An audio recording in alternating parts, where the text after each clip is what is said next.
Hello, my name is Odette McIntyre, and I'm today's moderator. Welcome to this presentation by Master Gardener Agnieszka Q, titled Trees, the Bones of a Garden. Agnieszka will be sharing her expertise about enhancing our gardens with trees. Her passion for trees goes back to her childhood in Warsaw, where she hiked with her family in parks graced with mature trees. Here in Canada, she continues hiking through various forests and parks with much delight.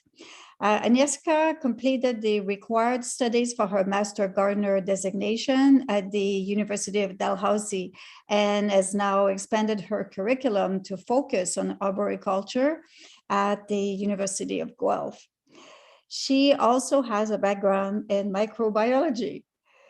If you have any questions about during the presentation, our Master Gardener buddy today is Penka Metanska, and she'll be monitoring the chat. So please type your questions in the chat, and Agnieszka will answer them at the end of a presentation. But you don't have to wait till the end of the presentation. You can just type them as it occurs to you, so, and then we'll answer them at the end. And now, let's welcome Agnieszka. To you, Agnieszka. Thank you. Thank you. My name is Agnieszka Maleszewska-Kijo, and yes, this talk is about trees. In the title of that of my talk, there is mention of trees as being bones of the garden. And this is my first slide, actually, first couple of slides showing you beautiful butchard garden that is known for display of various perennials and annuals. And I bet many actually visitors to the garden don't pay that much attention to trees and shrubs. But those trees and shrubs actually form a beautiful backdrop to the color of flowering plants. And just imagine what it would look like without those backbones of trees and shrubs. And actually, I like to think about woody plants as creating sort of architecture for the garden. Now, another shot is almost of the same place, butchard garden again, but in the winter, covered under snow. And now you really see the structure to this garden and all the trees and shrubs. To me, actually, it almost looks more beautiful. It's got structure, it's got depth and texture. So the trees, of course, do a lot of wonderful things for us, and I don't have to convince you about it. But I'd like to actually focus on soil quality, which is something that trees can really improve for us. Think of the forest floor and what the soil in the forest looks like, or the floor of the forest. And it's covered with lots of dried leaves and many plants growing right through it. So deciduous trees dropping their leaves in the fall provide us with wonderful fluffy mulch, and it's free. It's something that many people actually get rid of at the curb, but there is great actually use in a garden for dry leaves that can be shredded and used as mulch. Now the leaves, of course, beside being used as mulch or mulching the tree roots and roots of other plants, they increase fertility of the soil. There is a lot of bioactivity starting in that leaf litter, and very, very rich and porous and light soil is being created. That soil is supporting many microbes. It's part of soil food web, and it has a great structure. Obviously, the soil erosion is also reduced if you have a bit of leaf litter. And it's something you should consider as a gardener, because it's free and it's wonderful for your soil. Now, all of us, of course, love trees for various reasons, and we use areas, parks and forests all the time and spend a lot of time in them. But other creatures do too. Trees benefit not only us, but the community of various creatures and organisms. Even when trees die, they actually host many of them. Unfortunately, after this one horrible storm in Ottawa area and Ontario, we lost many trees. And people think of how to prevent such damage, and what type of trees to plant. Now, as a homeowner, you can do a lot to actually prevent some damage. You cannot avoid all of it,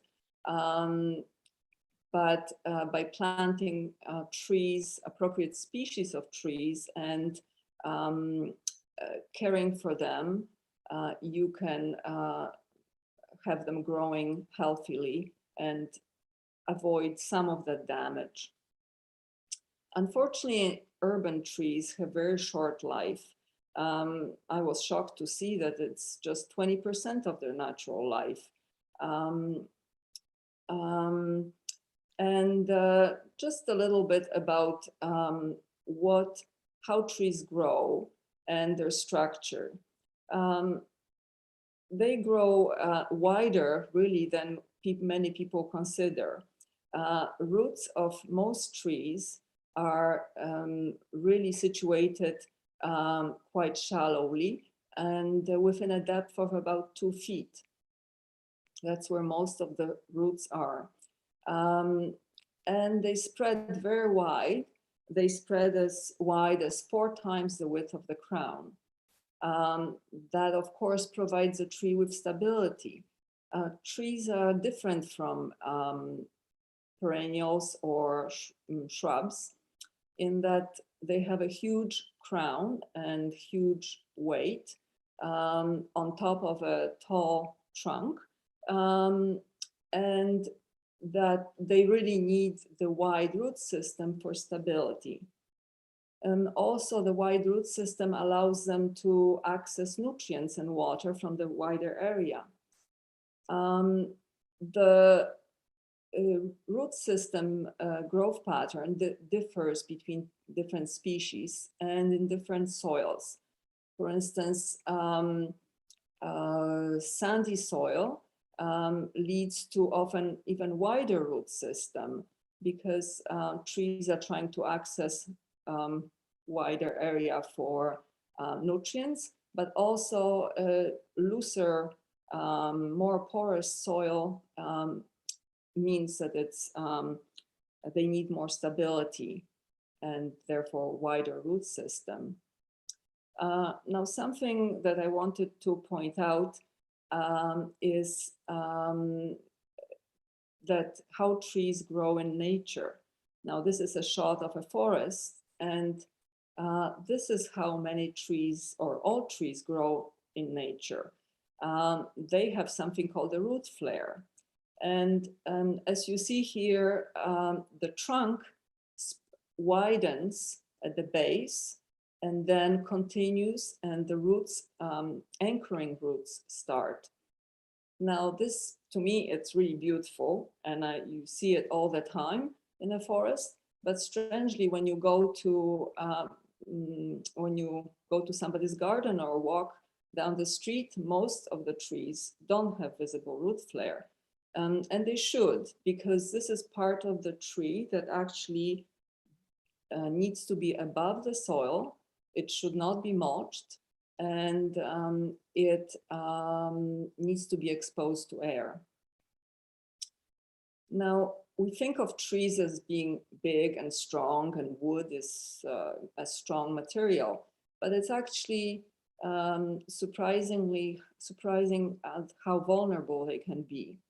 And it's very easy to injure trees, especially tree bark, when you are mowing around the tree, or when you are trying to get rid of this one last blade of grass, when you are weed whacking around it.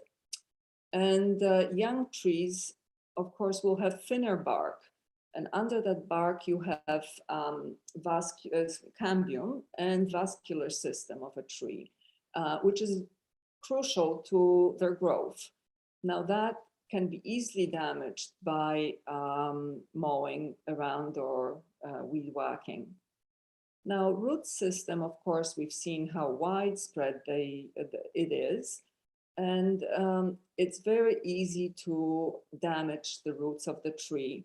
For instance, during construction, when you have heavy equipment running over a root system, that really compacts the soil and reduces the amount of oxygen in the soil, compacts the roots again, and is very damaging to the root system. So you shouldn't really ever store any piles of soil or mulch underneath the tree, and shouldn't run heavy equipment over the tree roots. If you have any, for instance, work done, patio building or any other construction, you should establish a tree root protection zone around your trees that you are trying to protect and save.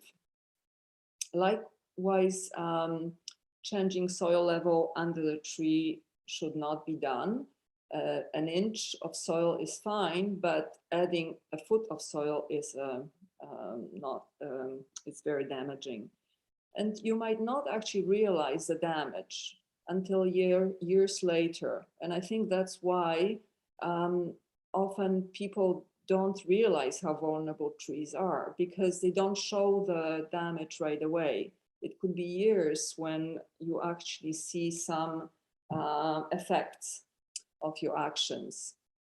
Now, what happens when you injure a tree? And by the way, every time you prune a branch, a live branch, that is also an injury to a tree. There is a misconception that trees can heal themselves. And people use the word healing, just like we talk about a cut on a finger. But trees actually don't heal. They seal the wound or the cut, and they compartmentalize it. The idea is basically to prevent the spread of decay. Most often that's a fungal decay that would get into the wound. And if the tree does not seal that wound, it will spread to the trunk and lead to the weakening of that trunk. So naturally, we want to increase the lifespan of the trees. We want to have trees for a long time. And those early years are really crucial. Of course, we want to plant the right tree in the right place. It's sort of like with, well, we want to match the tree to the conditions we have. Next, we have to plant it properly and possibly correct the structure of the tree. That's a good time to do it, when we plant the tree, when the tree is still young. And we give it some care, initial care, for a couple of years and monitor it.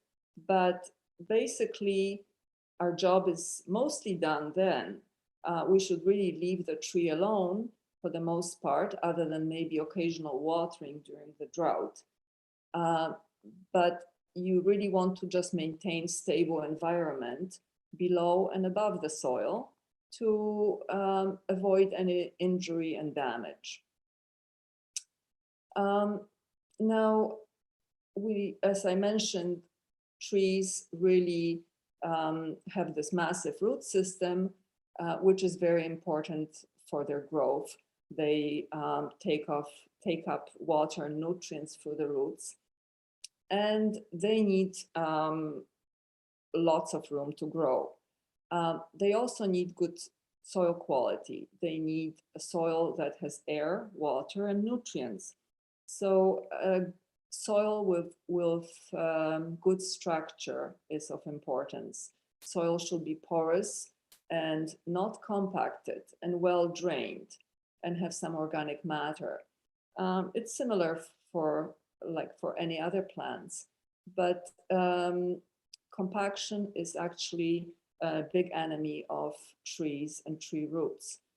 And that's very common in clay soil and in urban conditions. So you're ready to plant a tree, but what do you plant? Which one to choose? Well, first you have to think of, I'm sorry, that's the wrong slide. First, you should assess your site, obviously. And you want to check how much space you have, how much room you have, and most importantly, your soil conditions. Is your soil sandy or is it clay? Is it compacted? And if you look to the right on this little picture, this is a typical soil actually in this backyard under the grass. I mean, it's hard, I wouldn't even call it soil. It's basically was rubble, lots of rock. So anytime you have poor soil like this, adding organic matter is a priority. Now you have to also check your lighting condition, how much sun you have, and also exposure to cold winds and salt, road salt. Some trees are very susceptible to wind. For instance, Japanese maples like to be in a protected site. Also, salt can damage trees, drying them in the winter. So pines will be very susceptible to that. Once you know your conditions, you think of why are you planting this tree, the function of the tree. Is it for shade, for windbreak, or screening maybe a busy street?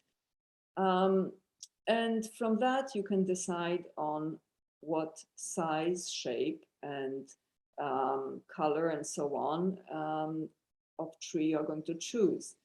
Now, native versus non-native. We talk a lot about planting native plants, and native trees are no exception. And it's a wonderful thing to plant native trees, but in the city, there is nothing native about the conditions. It's actually a space inhospitable to trees. And many native trees don't do very well in the city, not to mention that they are often also too large for small properties. Many non-native trees can tolerate city conditions, and that's why they are often planted on city streets. So I think having more trees, even if they are non-native, in the city is preferable, and there is a large choice for you. When you go to the nursery, actually maybe before you go to the nursery, you should think of some of the tree characteristics and be quite selective. For instance, growth rate. Often we think, oh, we'd like a quick screening or shade quickly. Well, fast-growing trees are generally weak. They create weak wood and often can be messy with falling branches, twigs, and bark. They also create narrow V crotches. So the branch joint, two branches often are joined at a narrow angle, and they are very weak, possibly breaking. Those trees need regular pruning. So if you are considering a fast-growing tree, you should be prepared for inevitable regular pruning. Some trees, of course, are messy, with messy fruits like crab apples. So maybe choose ones that hold their fruits longer. They have small fruits, and that will be a better choice near the patio or sidewalk. Consider disease and insect susceptibility. Many beautiful trees like chokecherry, Prunus virginiana, are very susceptible to black knot. And although it does not kill tree for many years, and you can control it to some degree with pruning, but the disease just continues, and the tree is very unattractive in the winter time, especially when the foliage is gone. Now in the summer, it's beautiful and it's got beautiful flowers and it's very pollinator friendly. So look at different families of trees. I'm not saying don't plant them, but just be aware of some of those issues. Of course, we are considering aesthetics and how the tree will fit into our landscape. Important thing is to note the scale of the tree in relation to our structures, to our house, and how closely you are going to plant that tree next to the house. Consider the mature size of the tree. You don't want the tree to suddenly block your front door. And here are some examples of landscapes that use trees of various sizes and shapes. And I think using a combination of trees, even in a not very big garden, can be very beautiful and pleasing. You might think of using trees that normally grow as understory trees and can take the shade and the neighbor be a neighbor to a larger tree, like for instance pagoda dogwood. So that gives you more variety in your landscape, and I think it creates a more beautiful garden. Even in a small space, you can have trees, beautiful trees, or large shrubs that act like trees, like this lilac on the left. And they can provide not only beauty and also shade, like for instance, the magnolia on the right that is going to shade the tiny little seating area. If we want to have trees with us for a long time, it's very important to plant them correctly. I would maybe forward to the next slide. Once you get your tree, you have a choice of root washing the tree. So basically eliminating all the soil and examining your roots. But you don't have to do this. You can remove some of the topsoil or soil from the top of the pot because you really want to examine the top roots especially.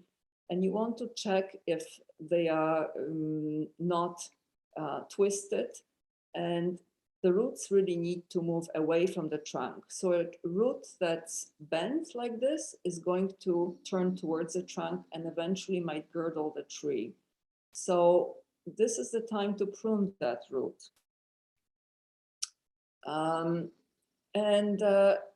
Depth of planting is extremely important. Remember this root flare. It needs to be exposed. So we've got a root flare nicely exposed. And for that reason, you dig a hole only as deep as the depth of the root ball, no deeper. And do not loosen the soil underneath. You can scratch it a little bit if it's very compacted and clay, but don't loosen that soil. Then you want to remove all wires and burlap if it's present. If it's a potted plant, also remove soil and try to spread the roots widely, directing them away from the trunk. The hole should also be wider, maybe 2 or 3 times even, as wide as the root ball, so that you can spread the roots sideways. Replace the soil with native soil. Could be enriched a little bit with organic matter or compost, but don't replace it fully with rich soil. It will just create very good conditions for those roots to grow right in this hole, and it's almost like creating a pot for a plant. The roots will not spread into native soil past the area where they were planted. Now, once you plant your tree, remember, of course, to water it well. Create also a well around the tree, like here on the right. Create a well in a circle, like a little moat with soil to direct water towards where the roots are. And once you water well, of course, mulch. And not like in an example on the left, because this is where the bark and the root flare are completely covered with the mulch, but place maybe 2 to 3 inches of mulch above the root system, like on the right, like a bagel, not like a muffin. And I will just come back to the other slide, number 29, just to show you what happens when you plant the tree too deeply or you mulch it too deeply. You can see the discoloration of the bark of the trunk right at the base here, and same on the other side. And this is where a lot of moisture the conditions were very moist against the trunk because it was probably mulch piled up. The trunk starts to, the bark on a trunk starts to rot, and eventually often cracks in the trunk develop and the tree will decline and die. And also you see a lot of small roots growing upwards in an area where they had access to air in the mulch. They shouldn't be growing really here. Here there's a bigger root that's going where it's supposed to go, down into the soil, but that should be really exposed. As some of those fine roots grow, they actually have a tendency to travel around the trunk of the tree. As they get thicker and the trunk expands, they will girdle possibly the tree. So that's something you want to avoid with proper mulching. Staking the tree. People feel that they have to stake the tree, but in fact it's not necessary unless you have a very windy site or the tree is top heavy. The most important thing is to use a soft material, like burlap, for instance, is a good one, to make a loop around the tree trunk. Support the tree not very high, and also not tighten the material around the trunk. The tree should have a bit of a sway. It should move in the wind gently, and that's the idea, is to strengthen the trunk, basically with the wind working against the tree will gain strength as it grows. You should always remove the stake after 1 year. And on the left is an example of some poor tree that is girdling, really, because the wire is really or the tree is growing around the wire. Nobody removed this wire, and it will unfortunately kill the tree. Also prevent stakes rubbing against the tree bark. So consider the direction of the wind when you are placing your stakes.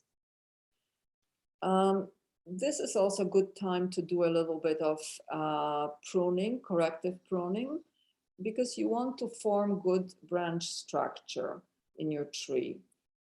Besides cutting broken and dead branches, you want to look at the leaders. Very often you have codominant leaders at the top, and if they continue growing that way, once they really are thick and big, they will form a narrow joint that's weak, and it's going to it has a tendency to break at this point. So, Agnieszka, I just have to interrupt. It looks like we're going to be over time today. So I'm just inviting people to stay if they'd like to, and but just letting you know. Okay, so continue, Agnieszka. That's so interesting. So go ahead. Thank you. So sorry about that. I guess I'm running out of time. So anyway, just look at the tree from the top, and all the branches should be like the spokes of the wheel, basically formed at regular intervals, and that's important too. I won't talk about pruning, because maybe that's something to talk about at another talk. But whenever you do your pruning, consider the branch collar, which is where a tree starts the sealing process. Whenever you cut the branch, the tree will try to seal that cut, and you should never cut into this branch collar. And this is an example of poor pruning. On the right, either leaving the stub leads to decay that goes into the trunk. Cutting too closely also has similar results. And this is a good pruning cut done by a professional arborist. Now, this is my last slide, and this is somebody's beautiful garden, somebody who planted, really overplanted maybe with trees, but somehow all those trees seem to grow happily together, and understory trees and big trees. So thank you very much, and probably no time for questions, but. So unfortunately, we won't have time for questions today, but thank you so much, Agnieszka, for providing your expert advice. It was just fascinating, so detailed, so well done. So thank you. And also thank you for mentioning Saturday's storm and the damage, and of course, informed us about what we can do to avoid tree damage if possible at all, right? So thank you. Penka, thank you for... Perhaps maybe we'll answer a few questions if the audience is still willing to stay, because they were very interesting questions. Maybe a few questions. I will be very quick. One question that a lot of people usually wonder is, if you have fallen leaves in the fall under trees, how much, or if any, do you clear in the spring? And that's for city gardens. Well, I would say, of course, on lawn, a lot of leaves is not a good idea. You want to shred your leaves, but in a garden, I would, if you could shred some of them, they are going to decompose much faster. And under woody plants, they probably are fine, but around perennials, that could be a bit of a problem. You don't want to pile them really high. I don't know, maybe you have some other insight, Penka. No, that's fine. I wouldn't leave all of it, but just maybe a little bit mixed with mulch to protect them. So we really don't have time to answer very specific questions. For those of you who have put in the chat very specific questions about your trees, perhaps you can address them to our helpline. I would just mention one other question, which is more general. Is there any birch cultivars that you would recommend for small, full sun backyard? Birch cultivars? Yeah. Well, I know there is an upright, a narrow birch. I don't have the exact name, but it's a narrow columnar birch tree, which can work very well in a small backyard. That would be my suggestion. Unfortunately, I don't have the exact name for this plant. Well, and thank you all for who asked questions in the chat. So please address them to our helpline. We'll be happy to help you there because I think we're running out of time now. And thank you, Agnieszka. Thank you. And please join us for next Wednesday at 12:30 for Ornamental Edibles with Claire McCauley. Okay, thank you. Bye-bye.